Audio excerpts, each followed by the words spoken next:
कैसे मेरे दोस्तों, आप मुझे जानते ही हैं, गुरुजी चौथी फेल। मेरा मुद्दा वीडियो बनाने का ये सिर्फ रहता है कि जहाँ पर आप फंसे हुए हैं, जहाँ अटक रहे हैं, जहाँ संभल नहीं पा रहे, वहाँ पर आपको हौसला दूँ और आपकी हिम्मत बढ़ाऊँ। इसी मकसद और उद्देश्य के साथ मैं लगातार वीडियो बनाता हूँ।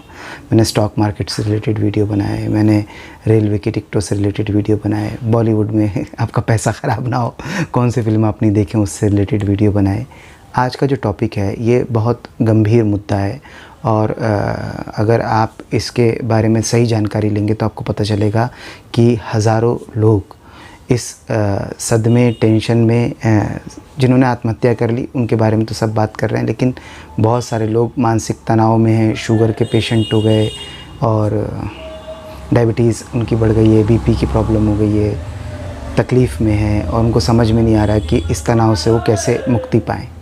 तो इसलिए मैंने सोचा कि ये टॉपिक एक ज्वलंत टॉपिक है और हमारे समाज में बहुत सारे लोग इससे प्रताड़ित हैं और जूझ रहे हैं और इस संकट से वो कैसे निकलें। और दरअसल जब ये संकट आता है तो होता क्या है, अलग अलग लोग आपको अलग अलग वीडियो बनाकर राय देते हैं। कुछ लॉयर के मैंने वीडियो देखे जो वो आपको ये समझाते हैं कि किस तरीके से इसको बिल्कुल हल्के में लो, और कुछ और भी एक्सपर्ट हैं जो उनको देखा देखी कुछ व्यू और लाइक के चक्कर में। अपना व्यू लाइक का कोई चक्कर नहीं है, हमारे तो सीधा आपसे दिल का रिश्ता है और आपके लिए जो भी वीडियो बनाते हैं आपके लिए और आपकी मदद के लिए बनाते हैं। देखिए, सबसे पहले तो मैं आपको ये बात बता दूं, भारत के अंदर में मतलब कैप लगाकर तो सिर्फ बैंक या एनबीएफसी या फिर छोटे छोटे जो ये क्रेडिट प्लेटफॉर्म होते हैं जो चुग्गा या दाना डालते हैं 2000, 5000, 10,000 का, और एनबीएफसीज़ जो 50,000, 1 लाख, 2 लाख, 4 लाख रुपए तक के लोन प्रोवाइड करती हैं, या फिर बैंक जो कि एक कैप लगा के पर्सनल लोन 5 लाख रुपए उन लोगों को प्रोवाइड कर देता है जब बैंक को ये लगता है कि ये अभी इस टाइम पे इसके हालात बहुत अच्छे हैं और ये अपने जो भी काम कर रहा है उसके अंदर में अपनी हिस्सेदारी हम लोग सुनिश्चित कर लें। इस लालच में आके बैंक आपको लोन दे देते हैं। बैंक लोन देना कभी भी बंद करने वाले नहीं है, बैंक हमेशा लोन देते रहेंगे, क्योंकि बैंकों की अर्निंग का ज़रिया ही यही है कि बैंक जो है पैसा देता है, वो पैसे के बदले में ही वो पैसा कमाता है। अगर बैंक लोन देना बंद कर देगा, लोन बांटना बंद कर देगा, तो ऑब्वियसली बैंकिंग ही ख़त्म हो जाएगी, बैंक का कोई उसके पास कारोबार ही नहीं रहेगा। अब सवाल ये है कि जब बैंक लोन बांटता है तो वो बहुत सारे लोन को ऑनलाइन सेलर का मैंने एक वीडियो बनाया था, उसके अंदर में जब सेलर कोई ऑनलाइन सामान बेचना शुरू करता है तो वो दिल के अंदर मान लेता है कि 10-5% का मेरा रिटर्न आएगा, मतलब मेरा प्रोडक्ट चाहे मैं एप्पल का मोबाइल बेच रहा हूँ तो भी एक आध आदमी वापस कर देगा ख़रीदने के बाद। इस तरीके से बैंक भी मान लेता है जब वो लोन बांट रहा होता है कि कुछ एक अमाउंट जो है वो उसका वापस उसको मिलने वाला नहीं है।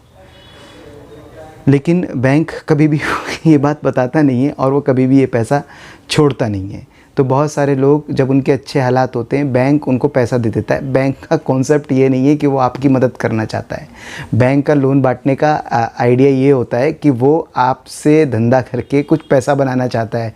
जब आपके हालात अच्छे होते हैं, जब आप बहुत खा पी सही रहे होते हैं, तो उस टाइम पर बैंक आपको लोन देता है और वो आपकी कमाई में से कुछ हिस्सा जो है धीरे धीरे लेना शुरू कर देता है इंटरेस्ट के रूप में, आप उसको पे करने लगते हैं। लेकिन समस्या जब आती है जब आपके हालात अच्छे नहीं रहते, उस टाइम पे कोई भी बैंक आपको लोन तो देता नहीं है और आपके हालात अच्छे नहीं हैं तो जो लोन आपने ले रखा है उसको भी आप चुका नहीं पाते। यहाँ पर लोग फंस जाते हैं। अब ऐसे लोगों के साथ में होता क्या है फिर, और ज़्यादा से ज़्यादा क्या मतलब ज़्यादा से ज़्यादा क्या हो सकता है मैं आपको बताता हूँ। मैं आपको जो बताऊंगा एकदम रियल और ऑथेंटिक बात बताऊंगा, कोई भी आपको इस तरीके से डिस्क्लोज़ नहीं करता है। सबसे पहली बात तो ये है कि बैंक के पास में जो पैसा डूब गया उसको रिकवर करने का कोई सीधा रास्ता है नहीं। तो वो आम तौर पे क्या करता है कि वो रिकवरी एजेंट जो है वो नियुक्त कर देता है। आपको वो कॉल कर करके परेशान करते रहते हैं। आमतौर पर उनसे बैंक का नाम पूछेंगे, कितना है, क्या है, या बदतमीज़ी से बात कर रहे होंगे तो आप पूछेंगे कौन से बैंक से बात कर रहे हो, तो बताएंगे भी नहीं, क्योंकि बैंक खुद ही पल्ला झाड़ लेगा कि मेरा आदमी नहीं है जो आपको परेशान कर रहा है, हमने तो फलाना एजेंसी को कांटेक्ट दिया था, हम उचित कार्रवाई करते हुए उसका कांटेक्ट रद्द कर देंगे, ऐसा वैसा। इनके पास आईडी कार्ड नहीं होते, लेकिन इन्होंने अपनी जो है एक टेक्निक लगा रखी है कि इतना प्रेशर बिल्डअप करो, इतनी ज़्यादा कॉल करो, उसके घर पे विज़िट करो, उससे लगातार फ़ोन करते रहो, संडे को रात को 2 बजे उसके रिश्तेदारों को आप बताइए कॉन्टैक्ट डिटेल के अंदर में से आपके कॉन्टैक्ट निकालना है ऐप के थ्रू में, ये सब वो आप भी साबित नहीं कर सकते, लेकिन आपके जानने पहचानने वालों को कॉल्स आती हैं तो आपने रेफरेंस में नंबर नहीं दिया, तो इसका मतलब ये लोग किसी इलीगल तरीके से तो आपका डाटा चोरी करके ये कर ही रहे हैं। आपने लोन लिया था, आपको आपकी प्राइवेसी में दखल देने का लाइसेंस थोड़ी आपने बैंक को दिया था, इसलिए बैंक भी जो है इनको मानता नहीं है कि ये लोग जो है हमारे आदमी हैं। बस ये एक तरीके का एक वे है कि अगर कोई आदमी पैनिक या प्रेशर लेके जो है किसी तरीके से जो है हमारा लोन लौटाते। इन लोगों की वजह से बहुत सारे लोग जो ये मानसिक तनाव में हैं, जो बहुत सारे लोग तकलीफ़ों के अंदर हैं, बहुत सारे लोग जिन्होंने आत्महत्या भी की, वो ऐसे ही ये इलीगल तरीका अपनाने वाले ये रिकवरी एजेंट जिनको बोलते हैं, इनके चलते ही ये सब हुआ है। अब मैं आपको बताता हूँ। देखिए, रिकवरी एजेंट को अगर आपको इनसे बात करनी है तो आप इनसे बात कर लो, इनसे बात नहीं करनी तो इनका नंबर आप ब्लॉक कर दो। इनको बिल्कुल भी सीरियस लेने की ज़रूरत नहीं है। ये बात करते हैं तो कर लें, घर पे आते हैं तो मुकर जाओ, मना कर दो कि नहीं है। मेन चक्कर ये है कि अगर आपके पास में आप लोन चुका रहे थे और आपका लोन अगर आप डिफ़ॉल्ट मार के आए और अब आप चुका नहीं पा रहे हैं, तो इनके पास में तो जो लीगल रास्ता है ना, उस पर आप इनको चलने के लिए मतलब बोलिए कि भैया ठीक है, आप जो है आ जाइए, हम माननीय न्यायालय से बात करेंगे, माननीय न्यायालय में ही इसका मसले का हम लोग हल निकालेंगे, अभी हमारे पास पैसे नहीं है, हमें परेशान मत कीजिए। और आप यकीन मानिए कि खामख़ाई बिना बात के आपको जेल से, कोर्ट से और न्यायालय से इन लोगों ने डरा रखा। ये धमकी देते हैं, ये केस क्यों नहीं करते? क्योंकि इनको पता है कि जैसे ही मामला न्यायालय के पास पहुंचेगा, इनका कच्चा चिट्ठा खुल के सामने आ जाएगा।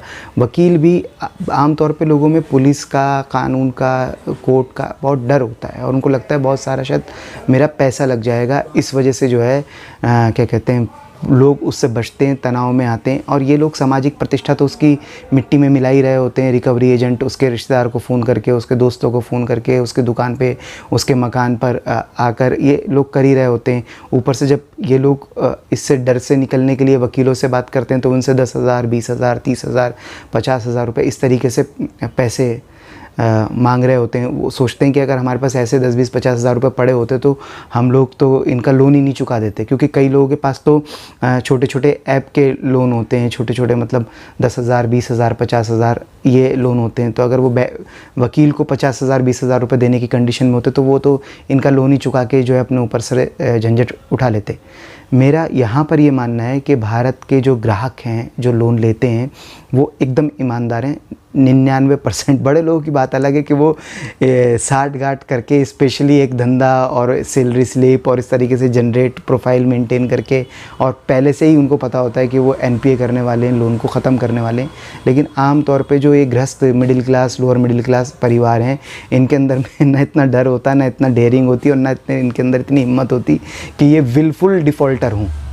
ये तो बेचारे क्या करते हैं, 5 लाख का लोन लिया, फिर वो जब चुकाने में ईएमआई में फंसने लगे तो ये दूसरी जगह पे ऑफ़र देखा, वहाँ से 5 लाख का और ले लिया, इसका चुका दिया, उसका चुका दिया। टोपी घुमाते घुमाते 10, 12, 15, 20 लाख रुपए तक होते होते ये लोग एक जाल के अंदर फंस जाते हैं। और अब क्योंकि इनकी कैपेसिटी तो थी नहीं, ये तो टोपी इधर से इधर, इधर से इधर, इधर से इधर, इसका लोन दे दिया। 25,000 से शुरू करते हैं और ये करते करते 10 लाख तक पहुँच जाते हैं, इससे इधर, इससे इधर, इससे इधर, इससे इधर।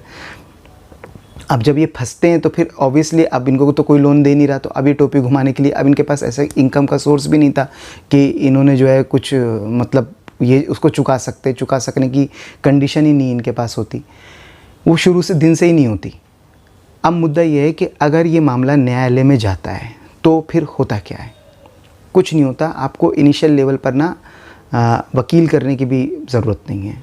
आपको भले ही कोई आदमी कुछ भी बताए, आप जब ये आपके ऊपर में लोन बाउंस का या ईसीएस बाउंस का या कोई भी तरीके का केस अगर ये आपके ऊपर में करते हैं तो आप बिल्कुल भी उससे घबराइए भी मत। इनिशियल तो आप वकील भी मत कीजिए। आपका जो ज़िला न्यायालय का होता है वहाँ पर आपको बहुत सस्ते वकील भी मिल जाते हैं। अगर आपको ज़रूरत है तो वहाँ पर आप एक सहारे के लिए वकील कर लीजिए, वहाँ पर आपको मिल जाते हैं वकील। लेकिन शुरुआत में आप वकील भी मत कीजिए। जब मामला कोर्ट के सामने जाएगा और आप उपस्थित हो जाएंगे तो न्यायालय के अंदर में आपको पहली डेट के ऊपर में कोई आपका जज साहब जो है दोनों पक्षों की बात सुनने के लिए वहाँ पर बैठते हैं। तो वो दोनों पक्षों की बात सुनेंगे कि ये मेरा पैसा नहीं दे रहा और आप बताएंगे कि मैं क्यों नहीं दे रहा। तो जज साहब आपको एक डेट देंगे।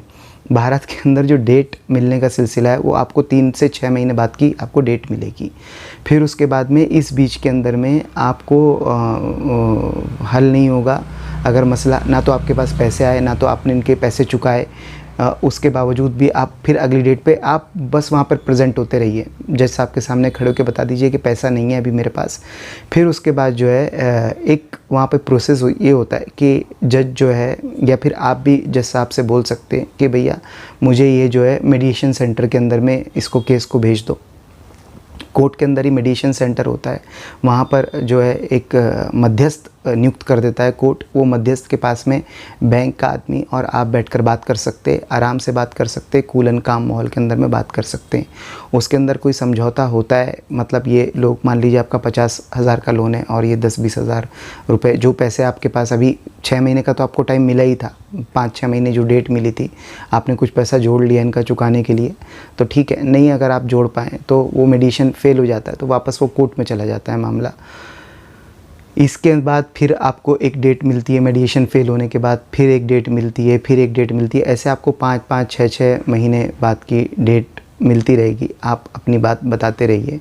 अगर बैंक सेटलमेंट नहीं भी करता है तो यकीनन देखिए क्या है, सारे बैंक भी अगर आपके ऊपर एक साथ केस कर दें, इस गणित को आप समझिए, और अगर आप बिल्कुल डिफ़ॉल्टर नहीं है तो आपको इतना सफिशेंट टाइम इसके अंदर मिल जाएगा। ये जो होता है ना अभी रातों रात करो पैसे दो, यूँ नहीं है, देगा कैसे नहीं, करेगा क्यों, तू भी करेगा, तेरा बाप बोल रहा हूँ, ये सब को मत सुनो। इनको चाहे तो आप ब्लॉक कर दो, चाहे कुछ भी करो। वहाँ पर कोर्ट के अंदर में जब 2-3 साल का आपको एक सफिशेंट टाइम मिलेगा, हो सकता है कि बैंक आपसे सेटलमेंट के लिए एग्री हो जाए। नहीं भी अगर बैंक सेटलमेंट के लिए एग्री होता है तो वो जो 2-3 साल का आपका टाइम है उसके अंदर में अगर आप पैसे जोड़ पाते हैं तो आप वो लोन को चुका पाने में सक्षम हो जाएंगे। अगर आप वो पैसे जोड़ नहीं पाते हैं और वो केस आप हार जाते हैं या फिर बैंक कहता है कि नहीं आप चुकाओ, तो आपके पास में एक और मौका लगता है। अब की बार आपको वकील करना पड़ सकता है।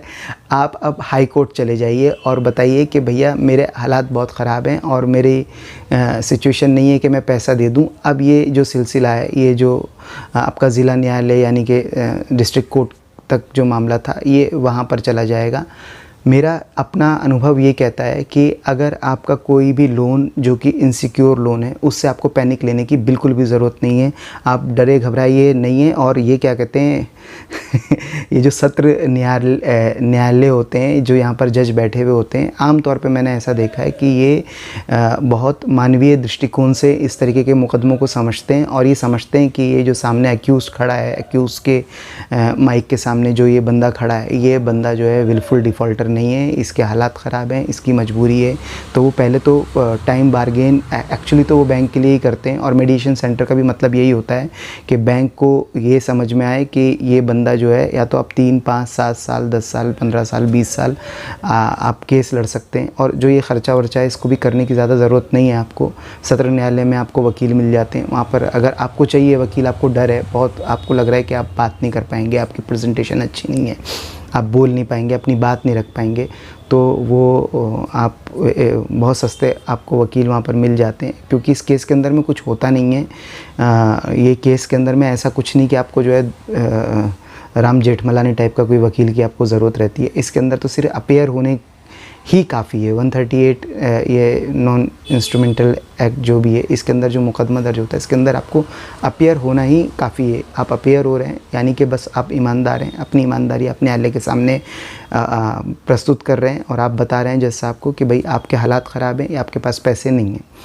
इस बीच में 2-5 साल में जैसे आपके हालात पहले अच्छे थे, अगर पहले की तरह दोबारा से अच्छे हो जाते हैं और अगर कोई मेडिएशन सेंटर के अंदर में या कहीं पर कोई बात बन जाती है, तो आप इसको लोन को सेटल करके अपने सर के ऊपर में से हटा सकते हैं। नई बात बनती है तो आप ही केस को कंटिन्यू कीजिए, लेकिन घबराइए मत। घबराने से कुछ भी हासिल नहीं होता है। और ये लोन लेकर ये छोटे छोटे इनसिक्योर लोन का पैनिक अपने सर के ऊपर में लेना ये ठीक नहीं है। जब ये लोन का आपका हल हो जाए तो आप एक कसम खाइए कि आप ये इंटरेस्ट के ऊपर में ये लोन वोन के झमेले जाल में नहीं फंसेंगे, अपनी औलादों को भी आगाह करके जाएंगे कि ये चक्कर सही नहीं है। मैं आपको एक छोटा सा एग्जांपल देता हूँ। फॉर एग्जांपल, आपने लोन के ऊपर में एक बाइक ली, या लोन के ऊपर में आपने एक एसी लिया, या फिर आपने जो है अपने व्यापार के लिए 2-5 लाख रुपए का, ये लोन लेने की आपको ज़रूरत नहीं है। आप मान लीजिए 1 लाख रुपए की बाइक थी, तो अब आप बैंक को 1,30,000 1,40,000 रुपये पे करने वाले हो, और 3 साल के अंदर में पे करने वाले हो।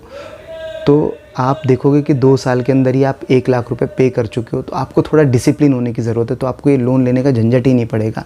आप वो पैसे को रिकरिंग डिपॉज़िट या इस तरीके की किसी जगह पर कमेटी के अंदर में आप डाल दीजिए, और आपको जहाँ 3 साल में EMI ख़त्म हो रही थी, आपके 2 साल के अंदर ही वो बाइक ख़रीदने के या सामान ख़रीदने के पैसे आपके हाथ में ही आ जाएंगे।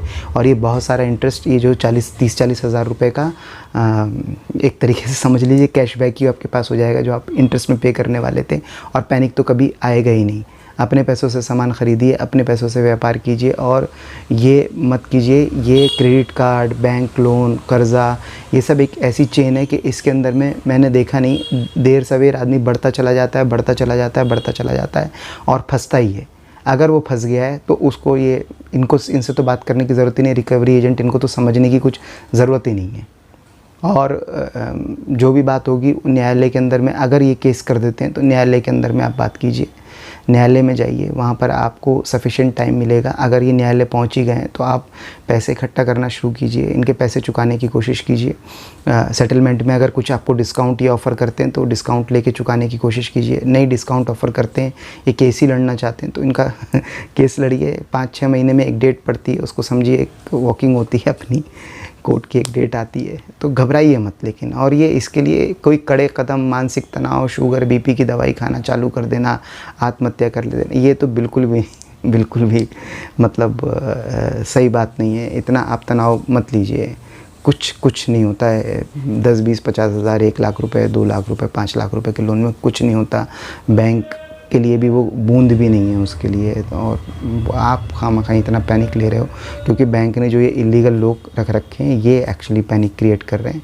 तो इनसे बिल्कुल भी मत घबराइए। अगर आप इनसे बात कर सकते हैं, इनको डांट डपट सकते हैं तो ठीक है, नहीं डांट डपट सकते हैं, आपको लगता है कि आप बहुत सभ्य हैं और आपको मानसिक तनाव हो जाता है और आप पूरा दिन जो है आपका BP हाई लो कर देते हैं ये लोग, तो आप इनके नंबर को ब्लॉक कर दीजिए, ठीक है। जब मामला कोर्ट के अंदर न्यायालय में आएगा तब उसके बाद में आप जाइए। और जज साहब बहुत मानवीय संवेदनाओं को समझने वाले होते हैं, चाहे कोई भी जज हो, किसी भी ज़िला न्यायालय का, वो पढ़े लिखे लोग होते हैं और वो लीगल इलीगल सब जानते हैं और आपके तनाव को भी समझते हैं। ऐसा मेरा व्यक्तिगत अनुभव है, तो इसलिए घबराना आपको नहीं है, बस इतनी सी बात है, ठीक है। हाँ, मैं चौथी फेल आदमी हूँ। मैं चाहता है कि ये लोन लेके आत्महत्या ना कर, ये सिलसिला ख़त्म नहीं होना चाहिए।